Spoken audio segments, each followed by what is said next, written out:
RTGA, mieux qu'une chaîne, un monde.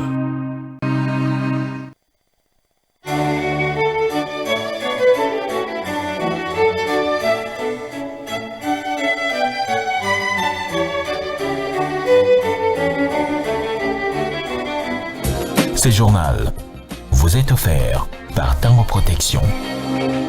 Illico Cash, ma banque mobile.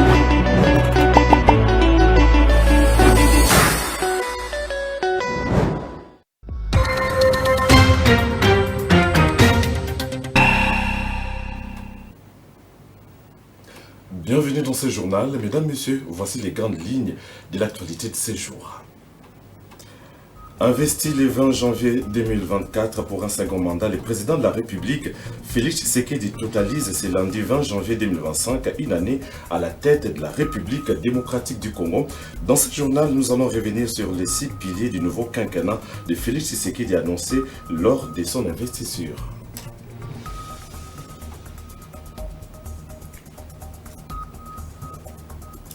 Le ministre de la Justice, Constant Mutamba, exige l'ouverture d'une enquête judiciaire contre les auteurs des détournements des fonds publics à la Banque centrale du Congo BCC après des révélations de l'Inspection générale des finances IGF.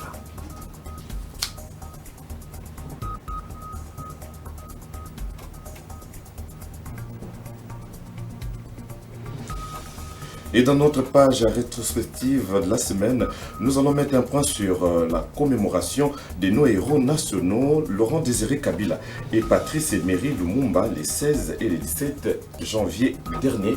Voilà tout pour les titres.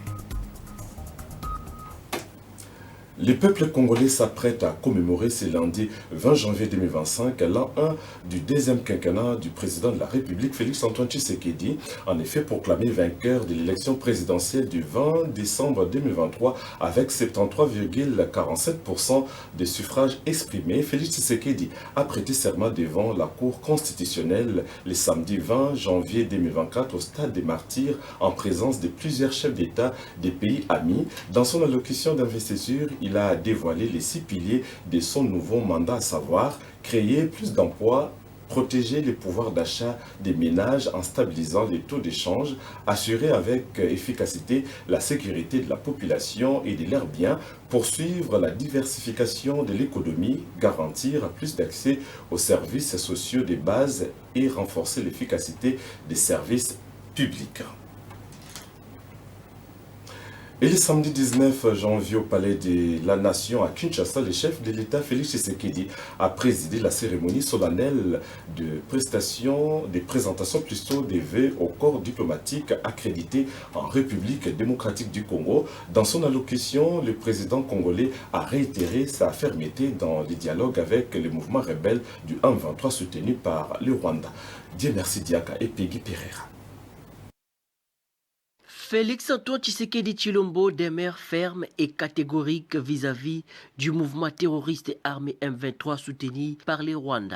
Le dialogue avec ces mouvements est une ligne rouge à ne jamais franchir, quelle que soit la pression extérieure, a-t-il martelé samedi en face du corps diplomatique accrédité en République démocratique du Congo lors de la traditionnelle cérémonie d'échange de vœux. La République démocratique du Congo a-t-il renchéri, fait foi au processus de Luanda, mais de façon lucide et sincère pour la pacification de l'Est.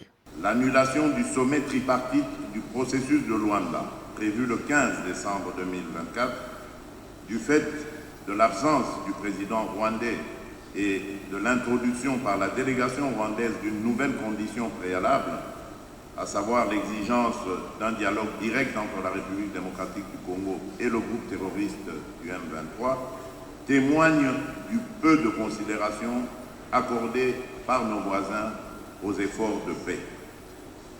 Exiger un dialogue direct avec un groupe terroriste revient à légitimer des agissements qui violent nos lois et principes fondamentaux.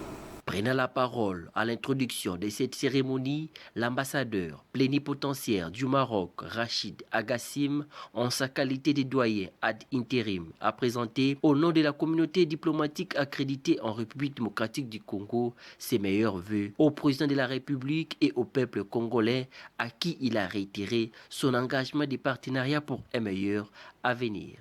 Vous avez également manifesté votre intérêt, votre attachement et votre engagement pour la paix à l'est du pays à travers votre mobilisation et participation active aux différents processus, notamment celui de Luanda.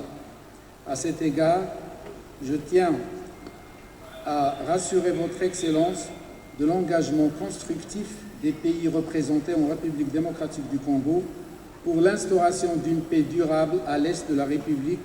Le chef de l'État congolais a par la même occasion rejeté en bloc les accusations portées contre son régime concernant toute forme de répression ou d'autoritarisme. En RDC, il a rassuré de son engagement à promouvoir les valeurs des libertés d'inclusion et des respects des droits humains.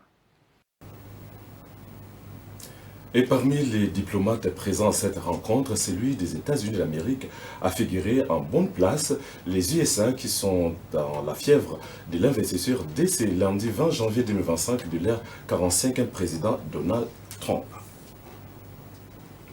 L'application de la peine de mort est limitée uniquement au cas de terrorisme et de trahison au sein de l'armée. Aucune exécution des prisonniers n'a eu lieu. Cette précision est celle plutôt du président de la République, Félix Antoine Tshisekedi, devant le corps diplomatique accrédité en République démocratique du Congo. Suivez le président Félix Tshisekedi. S'agissant par ailleurs de l'épineuse question de la peine de mort, la République démocratique du Congo, en tant qu'État souverain, a clarifié les conditions strictes de son application, limitées uniquement au cas de terrorisme et de trahison au sein de l'armée. Cependant, il est important de souligner qu'à ce jour, aucune exécution n'a été menée, témoignant de notre engagement à faire évoluer cette question dans un cadre réfléchi et respectueux des droits fondamentaux. La justice congolaise doit refléter notre souveraineté, notre dignité et notre vision d'une nation forte où l'impunité et l'indiscipline n'auront plus de place. C'est par la justice que nous renforcerons l'autorité de l'État et gagnerons la confiance de nos concitoyens et de nos partenaires. Monsieur Les forces armées de la République démocratique du Congo et leurs alliés continuent en tout cas les offensives dans le Nord Kivu, Sud Kivu et Ituri pour mettre fin aux activités des rebelles du M23 dans l'ensemble du territoire. On enregistre tout de même les déplacements des populations, notamment vers Sikungu, Sizalo, au Sud Kivu. La société civile des Massissi et des Calais alerte sur les conditions humanitaires en insistant sur les renforcements de la sécurité dans cette partie du pays. Suzy Kibiromari.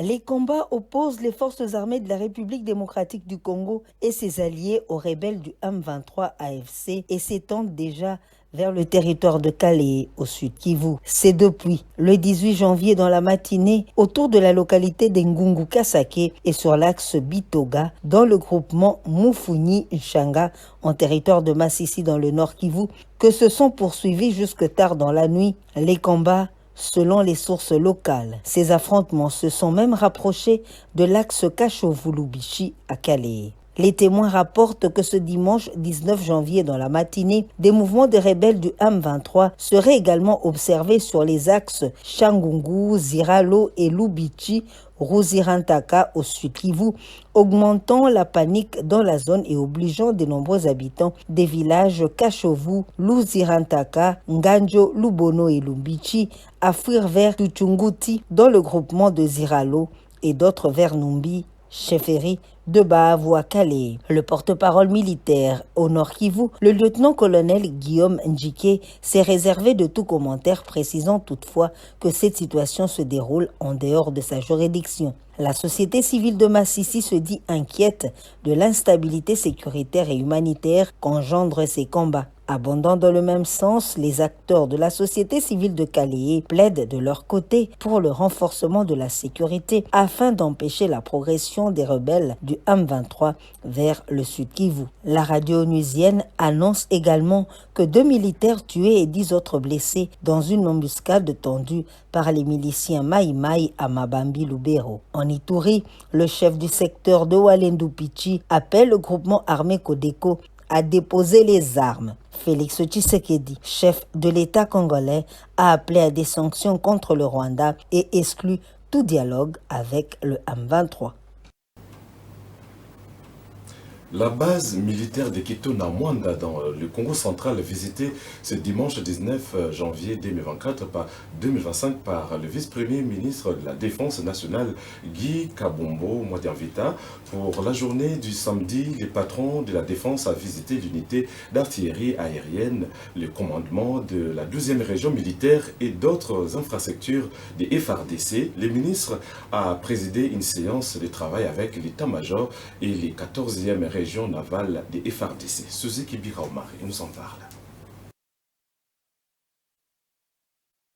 C'est pour une visite de travail avec les différentes unités des forces armées de la République démocratique du Congo que le vice-premier ministre, ministre de la Défense nationale, maître Guy Kabombo Mwadianvita, est arrivé à Boma, 3e étape de son itinérance. Dans la droite ligne de la mission lui confiée par le commandant suprême, Félix Antoine Tshisekedi Tshilombo, le vice-premier ministre, ministre de la Défense nationale, maître Guy Kabombo Mwadianvita, est arrivé à Inga, premier arrêt pour son cortège, où il a échangé avec l'unité de la batterie d'artillerie aérienne, commandement 12e région militaire. Sur place, le numéro 1 de la Défense nationale a déploré les conditions de travail et l'état de délabrement avancé du bâtiment. Il a promis de le réhabiliter dans les jours à venir et ont reçu plutôt les doléances sur l'absence en desserte en réseau électrique de la SNEL au camp EBA et de l'école de formation des troupes blindées. Le patron de la Défense nationale a sollicité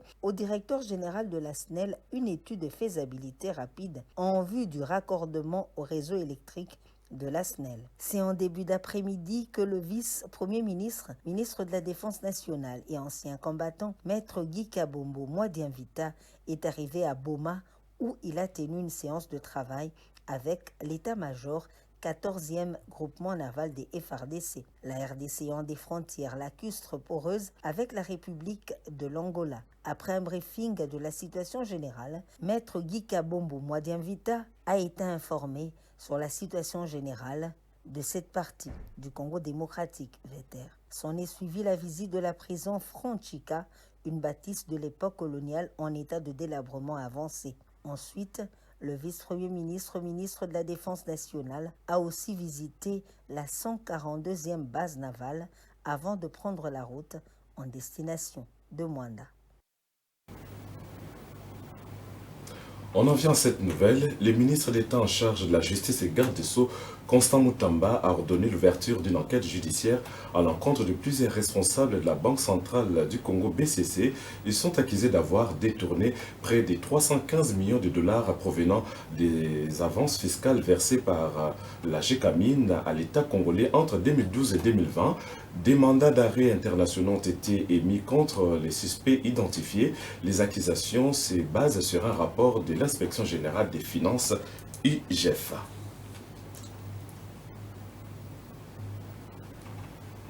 Les conseils communaux de la République démocratique du Congo réunis au sein du mouvement Rassemblement populaire pour la République lancé récemment soutiennent en tout cas les réformes constitutionnelles entreprises par le chef de l'État Félix Antoine Tshisekedi. Ces mouvements se rangent derrière les présidents de la République pour sensibiliser la population sur l'importance des réformes constitutionnelles.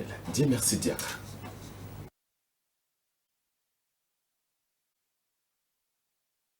Réforme constitutionnelle. Les conseillers communaux venus de toutes les provinces de la République démocratique du Congo lancent un courant politique des rassemblements populaires pour la République pour soutenir la vision du chef de l'État Félix-Antoine Tshisekedi Tshilombo. Pour concrétiser leur soutien à la vision du président de la République, les conseillers communaux de la RDC se sont ligués dans un cours politique qui se positionne comme une force de mobilisation à la base afin de faire adhérer la population congolaise à la vision des réformes constitutionnelles initiées par les chefs de l'État. La signature de la charte de ces courants politiques a eu lieu au centre culturel Boboto à Gombe. Nous nous sommes rangés et ligués dans un courant politique dénommé Rassemblement populaire pour la République.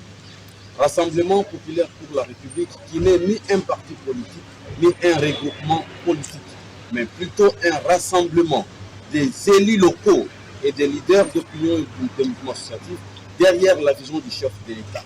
Et pour les RPR, nous nous disons favorables à des réformes profondes quant à la question de la révision et changement de la Constitution.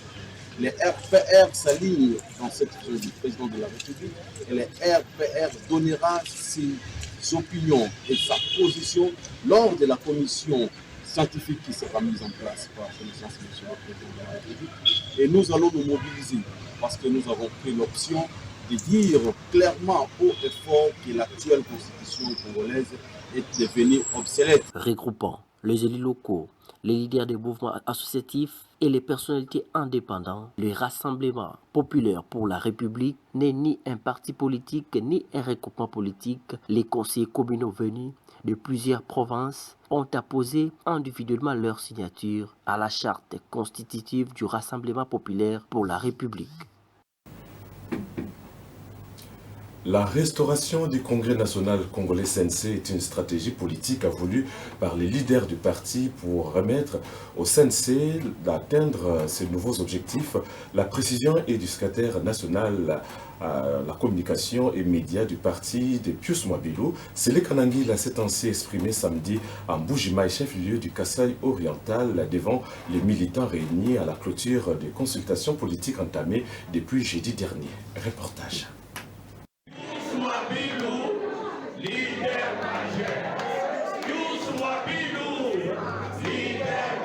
Cette ambiance est faite pour clôturer les consultations politiques entamées depuis jeudi dans la ville de Mbuji-Mayi au Kasaï oriental par la délégation conduite par Sélé Kanangui, la porte-parole du Congrès national congolais de Pius Mwabilou Mukala, et composée de Sadam Moussumba et Jacques Kitenge. La délégation nationale avait pour mission de faire l'état des lieux du parti en vue de la restructuration du CNC dans cette partie du pays, comme l'a dit Sélé Kanangui.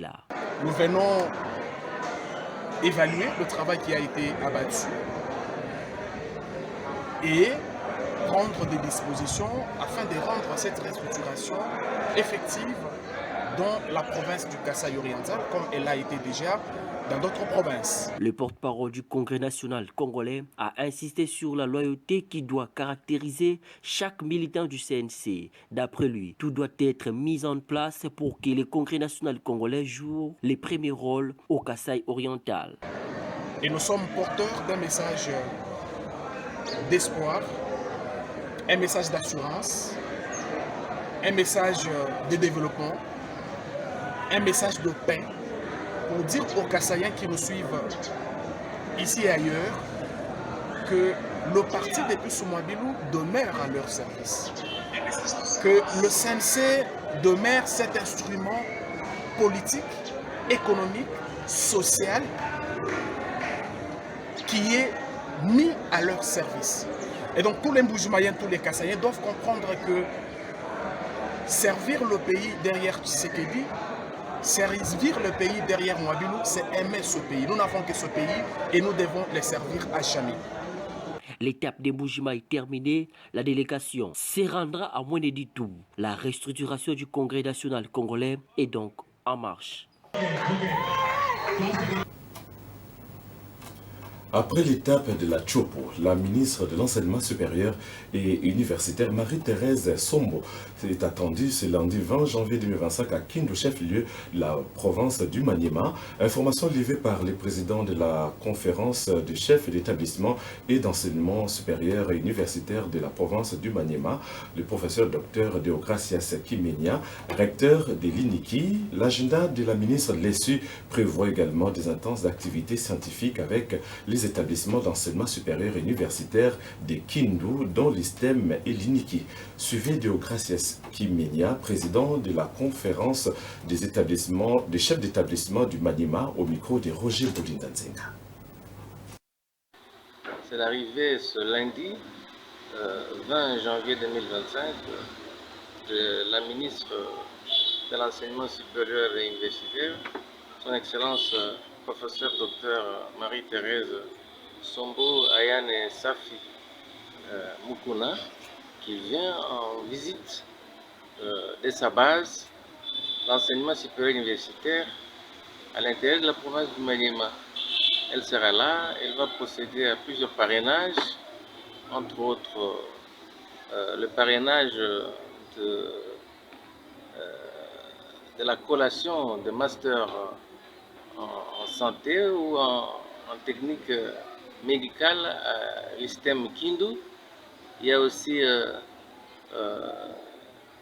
la décoration de professeurs, la décoration de plusieurs personnes, donc les pionniers ainsi que les lauréats des établissements comme l'université de Kindu et l'ISTEM Kindu également. Bon, autre chose, vous allez vivre cela parce qu'elle arrive lundi ici. Vous êtes des journalistes, vous serez avec nous, vous verrez ce qu'elle pourra faire. Donc nous sommes heureux d'attendre sa visite qui aura lieu, comme je viens de vous dire, le lundi prochain. Et cette nouvelle en société, les pop-corn, une friandise appréciée depuis de nombreuses années et à l'honneur ce 19 janvier de chaque année. La journée mondiale du pop-corn tire ses origines des anciennes civilisations des Amériques.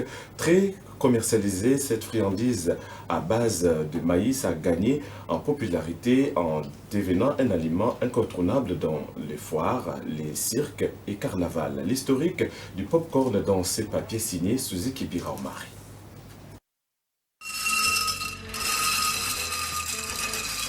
Le 19 janvier a été rempli d'événements et de célébrations historiques fascinants, tels que la journée nationale du popcorn aux États-Unis, premier match de football féminin enregistré à Londres et la naissance d'Edgar Allan Poe et l'invention du téléphone par Alexander Graham Bell.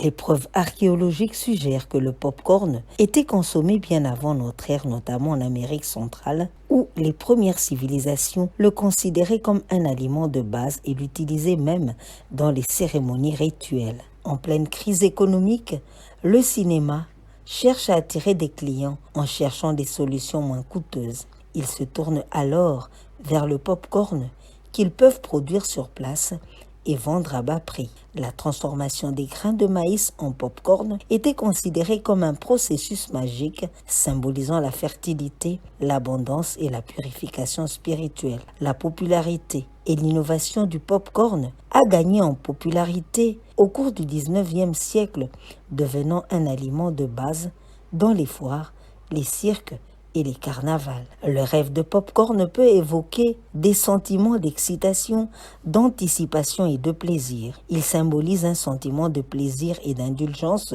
ainsi que le désir d'une gratification instantanée. Ce rêve peut également représenter un besoin de divertissement ou une envie de quelque chose d'agréable dans la vie. Les États-Unis est le pays qui consomme le plus le popcorn. L'une des principales raisons de la popularité du popcorn est son attrait sensoriel. Le popcorn éveille plusieurs sens simultanés, créant une expérience sensorielle à multiples facettes. Le son caractéristique des grains qui éclatent peut déclencher l'excitation et l'anticipation, un peu comme les premières mesures d'une chanson préférée. Allez, poursuivons ces journaux avec ces communiqués nécrologiques. C'est avec un grand pincement de cœur que la grande famille Mbayo Kanyama et à les regrets de vous informer du décès inopiné de leur petit-fils, fils, frère, père et époux Kitengye Katembo Mbayou Christian depuis le 15 janvier dernier à la clinique Ngalima suite à une odieuse et lâche agression criminelle dont il a été victime en date du 8 janvier 2025 autour de 21h30 à Mboudi. Les recueillements se tient à la résidence de l'Ulysse a disparu située au numéro 19 avenue du Fleuve, quartier Mboudi, Safrikas, commune de Mongafula. La suite du programme des obsèques vous sera communiquée incessamment.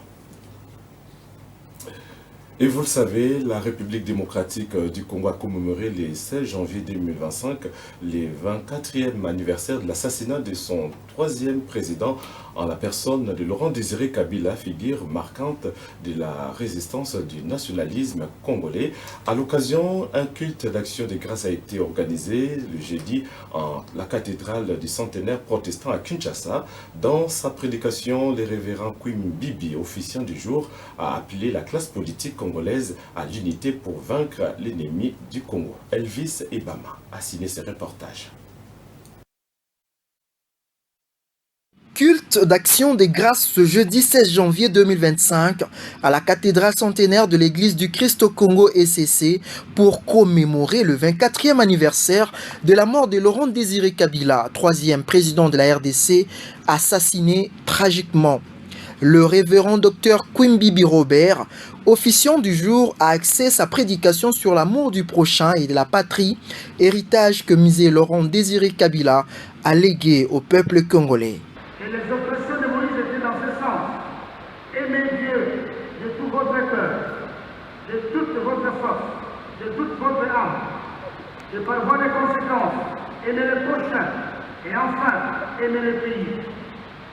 Aimez le Seigneur son Dieu, cet appel résonne encore aux oreilles aujourd'hui des chrétiens chrétiennes, car nous aussi, nous sommes appelés à aimer Dieu. Dans les contextes actuels du pays, marqué par la guerre d'agression rwandaise, le révérend Robert a appelé la classe politique à l'unité pour vaincre l'ennemi. Papa et maman, c'est la majorité de l'opposition. L'enfant, c'est la RDC. Le fait, ce sont les terroristes rwandais, les M23. Papa et maman, arrêtez la bagarre. Opposition majorité. Laissez les débats ici. Allez vers l'enfant qui est en train de passer par le feu, c'est la RDC. Prenez l'enfant, sauvez l'enfant et étouffez le feu, étouffez la rébellion. Arrêtez les débats ici, car la case est en train de brûler. Tout juste après le culte, les participants, notamment la famille biologique de Laurent Désiré Kabila, se sont rendus au mausolée du Mzé situé au Palais de la Nation pour déposer les gerbes de fleurs.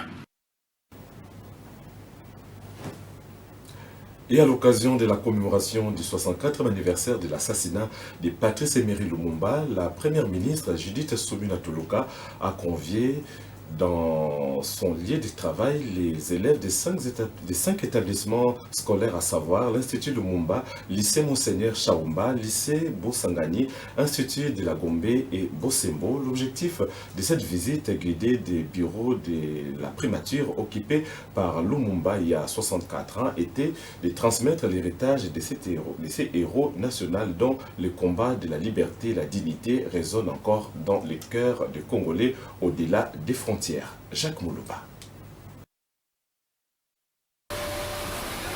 Les élèves de l'Institut Lumumba, lycée Monseigneur Chaumba, lycée Bosangani, Institut de la Gombe et Bosembo ont découvert les idéaux qui animaient Lumumba, des conceptions de la pensée qui ont transcendé les frontières de son pays. À travers les explications fournies, ils ont compris l'importance de sa vision pour un Congo libre et unifié. Un moment de connexion historique qui a permis à ses futurs leaders de se familiariser avec les valeurs d'intégrité, de justice et de paix qu'incarnait Lumumba. Au cœur du bâtiment surnommé Lumumba, qui abrite aujourd'hui les bureaux de la première ministre, les élèves ont reçu un aperçu des lieux où se sont pris des décisions cruciales pour l'avenir du pays. Des ministres en fonction, devenus guides occasionnels, ont partagé leurs réflexions et leur admiration pour celui qui avait osé rêver d'un Congo émancipé. Raïssa Malou de l'éducation nationale, Louis Watoum des petites et moyennes entreprises, Patrick Mouyaya de la communication et médias, Yolande Elebe de la culture, Didier Mpambia du tourisme et Noëlla Ayegana Gato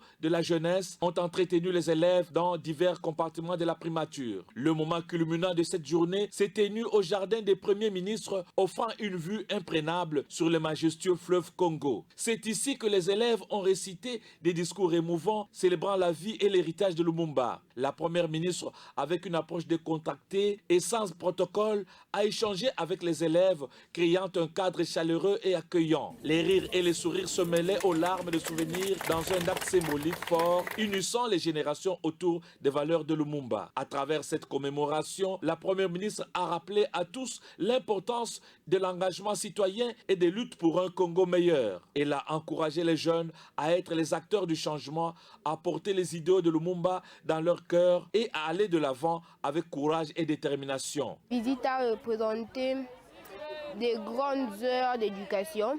Ce message m'a beaucoup inspiré, ça m'a même donné une idée pour devenir un ministre, le ministre de l'enseignement. Elle nous a dit qu'il faut être intègre et être intelligent. Intègre, cela veut dire éviter le mensonge, qu'il faut être une personne qui aime beaucoup travailler. Elle nous a parlé ce qu'on peut être si on concentre nos études et être un bon citoyen dans une société. Ça représente déjà un grand bonheur pour moi. Parce que c'est vraiment une grande découverte ce que j'ai fait, quelque chose qui n'arrive pas souvent, qui n'arrive pas à tout le monde. Alors que la RDC se tourne vers l'avenir, ce 17 janvier est bien plus qu'un simple souvenir, il est un rappel vibrant que l'esprit de Lumumba continue de vivre, inspirant les nouvelles générations à mener le combat pour un Congo unifié et prospère. Un héritage vivant qui ne demande qu'à être porté et renouvelé. Et ce journal est terminé. Avant de nous quitter, voici les rappels des titres. Investi le 20 janvier 2024 pour un second mandat, le président de la République, Félix Tshisekedi, totalise ce lundi 20 janvier 2025 une année à la tête de la République démocratique du Congo. Dans ce journal, nous avons revenu sur les 6 piliers du nouveau quinquennat de Félix Tshisekedi annoncé lors de son investiture.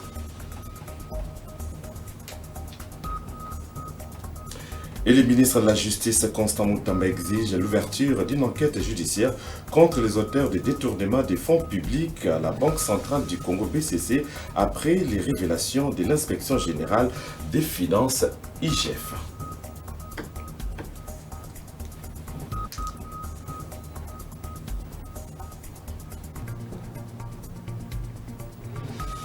Et dans notre page rétrospective de la semaine, nous avons mis un accent particulier sur la commémoration de nos héros nationaux, Laurent Désiré Kabila et Patrice Emery Lumumba, les 16 et 17 janvier dernier.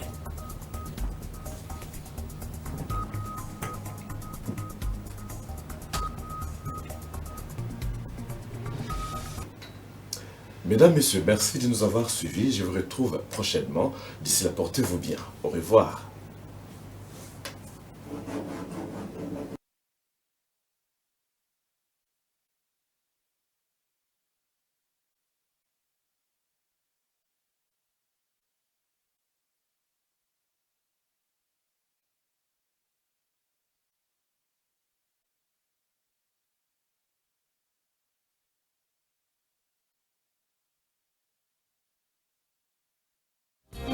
Ce journal vous a été offert par Tango Protection. Illico Cash, ma banque mobile.